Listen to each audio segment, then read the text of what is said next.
Here's Drew Lock talking about how really nobody wants it more than him, wants to be an elite quarterback. Yeah, I mean, we live in a world now where everyone wants everything really fast.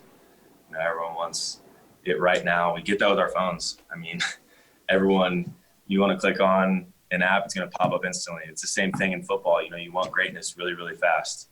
I want it. Trust me. I want to be great as bad as the people at home watching the game want to be great. I want it more than they want it. And it's about me finding ways throughout the week to just keep getting better. And it's going to happen. It's slowly happening. We're going to make a big jump this week just by practice this week. We need to focus up, get ready for this game against Carolina. But trust me, I mean, as bad as people want it from me, I've always wanted it more, and I'm trying everything I can to keep this thing rolling. Man, there's so much in there. Well, first of all, he kind of subtly called a shot. I don't know if you heard that. He said we're going to take a big step forward this week. Mm-hmm. I was like, oh, okay. I'm intrigued. Go on. At first you had my attention.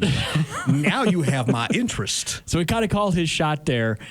But it's got to be really frustrating when you're a competitor to – and he addressed this earlier in the interview, and we'll get to this a little bit later on too. But he addressed how, I got to stop turning the ball over, and I'd like to be able to complete some of the short stuff just because I know that that's the smart play. It's got to be very frustrating when you know the solution and you're still trying to figure out how to get there. Like being in the midst of that. Like to know – if I knew – what was going to take to be the best radio host ever.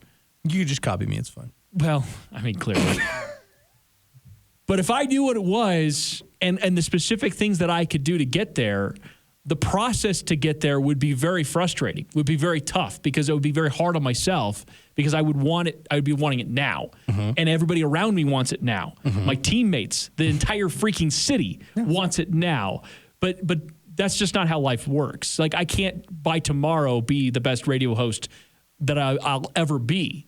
Drew Lock by tomorrow or by Sunday won't be the best quarterback or the version he's going to be. He just has to continue to get the incremental improvements out there.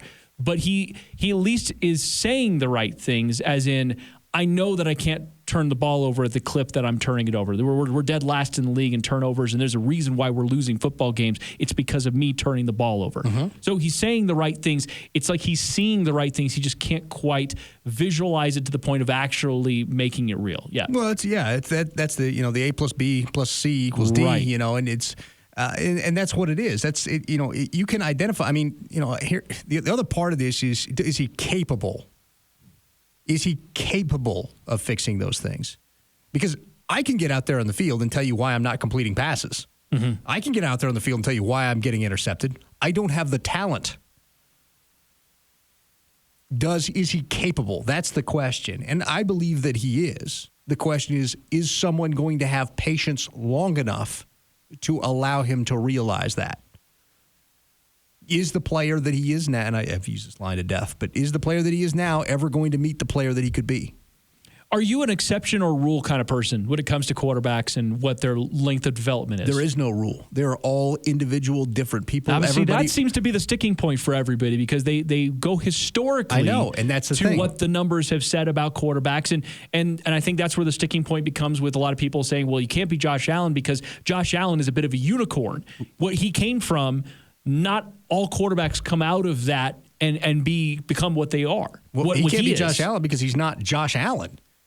He can't be Pat Mahomes because he's not Pat Mahomes. He's Drew Lock. He's a totally different person. There was no Pat Mahomes before there was Pat Mahomes.